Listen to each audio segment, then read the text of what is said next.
all the things that have changed in college football, let's say in the last 40 years, that's one thing that has not changed, is that there are players participating for these high-level teams that have secured their NFL status. The scouting report on them in the NFL, and they are playing in bowl games that are not meaningful if you consider the national championship to be the only thing meaningful. That they are playing in bowl games that were once considered sacred, regardless of whether it was number 6 playing number 14 in the Rose Bowl or Cotton Bowl. But there was a certain status to playing in those bowl games, and we would have never imagined anyone would have opted out. But the circumstances were no different. You had NFL caliber players playing in a game that did not factor into a national championship, but they chose to play. They didn't know any better, if that's how you want to phrase it. But now we are 40 years later, and they're making that decision to not play in that game. So, for example, you painted a picture that made me think back to USC and Ohio State in the 85 Rose Bowl, and I'm thinking about all the NFL players in that game that were playing in a game that did not factor into the national championship vote. Both teams had about 3 losses, but you had Chris Carter and Chris Spielman and Jim Lachey and Pepper Johnson and a bevy of NFL players all over that field. Keith Byers. It was the Rose Bowl. They played in the Rose Bowl. And it was a joy to play in the Rose Bowl. Oh. Like it was your season. It was the culmination of what you worked for in the 1980s. And it's so I've mentioned this on previous weeks on your show. I haven't mentioned it in this one. So it just bears repeating, since we are about to have the Rose Bowl. We're in the middle of bowl week, working up to the big New Year's weekend. And it just bears repeating that if we went back to a mid-1980s style bowl system, but we also did a few things. We increased the roster sizes for players, as we've been talking about. You give players a small but real paycheck for the bowl game. And you also, in terms of, the national championship picture, you introduce flex scheduling into the regular season. You put one flex scheduled game, you rotate home and away for the various teams in the Power Fives and the FBS every year. You do that, like BYU and Coastal Carolina. They played a game on 72 hours notice last year. It blew up all the myths about, the logistics are too impossible to flex schedule a game. No, you do that one time. You reserve an open date in November each year. It's a TV bonanza for ESPN. You do like Michigan, Oklahoma, second weekend of November. You flex schedule it. You announce the matchup in the middle of October, something like that, based on the first half of the season results. And it would just be an enormous windfall. And it would, create these national championship eliminator games. You do all that, and then you have the normal traditional 1985 style New Year's Day bowl lineup where the SEC champion goes to the Sugar and is happy. The Big 12 champion goes to the Orange Bowl and is happy. Pac-12 champion, Big 10 champion go to the Rose Bowl and they're happy. And then you do a +1 after all the bowls are over to decide the national champion. You don't have any rankings shows. You have a rankings reveal after the bowl games to decide that those 2 teams that are going to play in the national title game. And that way you might not guarantee participation, 100% participation from all players in all of those New Year's Day bowl games. Like the Cotton Bowl might be between a number 8 and a number 11 team. And the players on those 2 teams know, well, even if we win, we're not going to be part of the national title.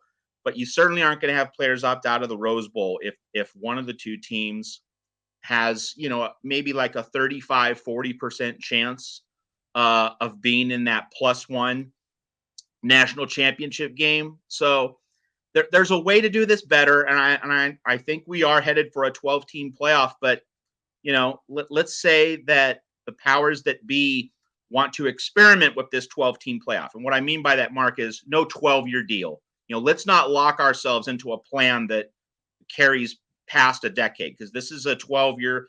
The college football playoff was initially a 12-year plan from 2014 through 2025. Let's just try like a 3 or 4-year deal.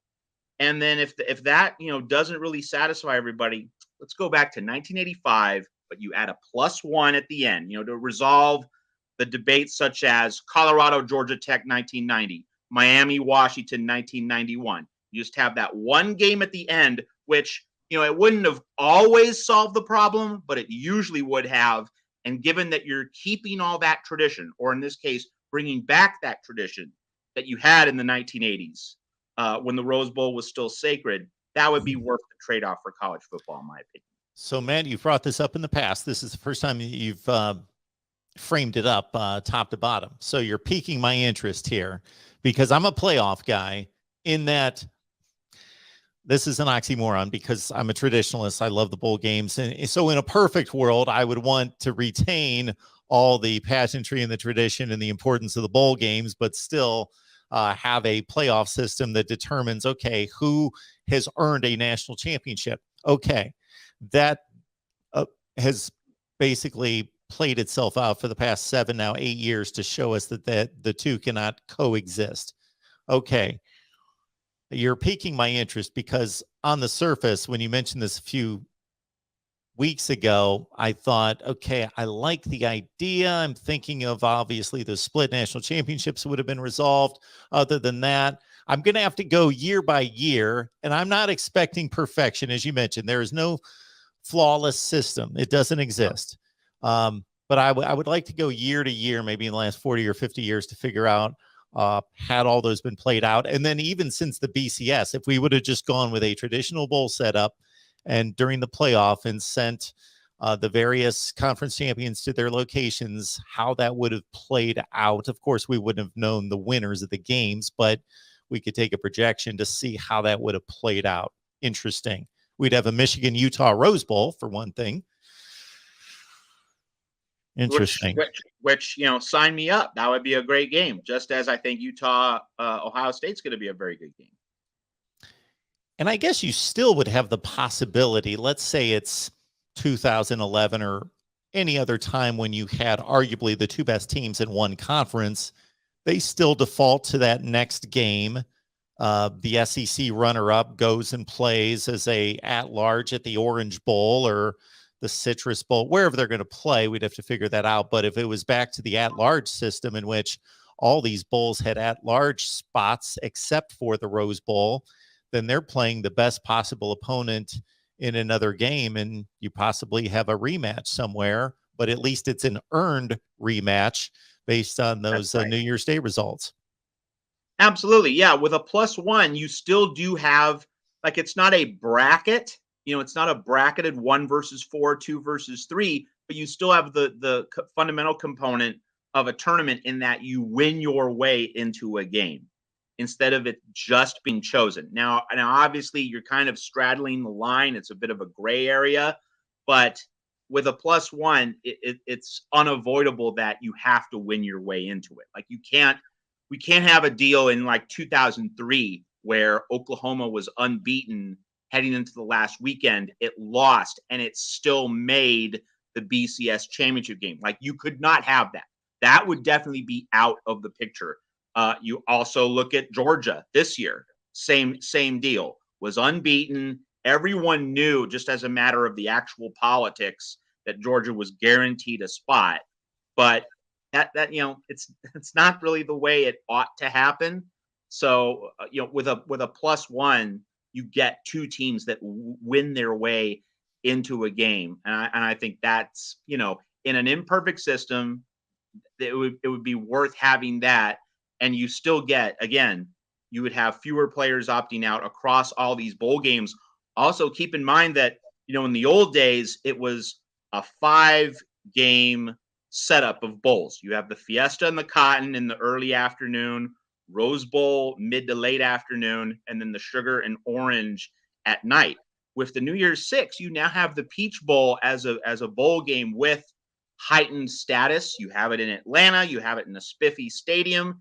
So you now could have a 6-game New Year's rollout. Maybe you play one of those games on New Year's Eve, to kind of take the place of what the Blue Bonnet Bowl was, maybe.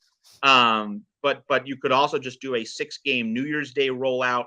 And, we gave this a try. We're talking about this, meaning the BCS and the college football playoff, having the various big bowl games spread out a little bit, some on New Year's Eve, some on January 1, some on January 2, 3. It was worth trying because, like, if for people of a certain age, you and I are not maybe not the exact same age, but we're kind of come from a similar generation. You know, there was a part of us in the 1980s that did want to be able to watch more of each bowl game. Sometimes it got really crazy, and there was too much of an overlap, you know, between the sugar and orange. We both spent many New Year's nights flipping back between the sugar and orange, and we'd like to have seen more of those games. So when the BCS concept emerged, there was the thought, oh, okay, we're going to get to see each bowl game in a standalone fashion. It was worth trying, but now that we've gone through this for, you know, roughly 2 decades, BCS and playoff, it's a, you know, it's a little bit over 20 years. I think we can just see, hey, we've tried it, and 1980s were better. You know, that pulsating excitement of seeing, you know, Don Criqui and Bob Trumpy on NBC in the Orange Bowl, and Keith Jackson and Frank Broyles Oh man. uh, in the Sugar Bowl. I mean, we looked at the other method. We looked at the alternative way. We tried it. 1980s were better. Like that's how you learn, right? You don't know until you try. So we've tried the other way, but I'm ready to go back to 1985. I don't know about you, but I'm ready.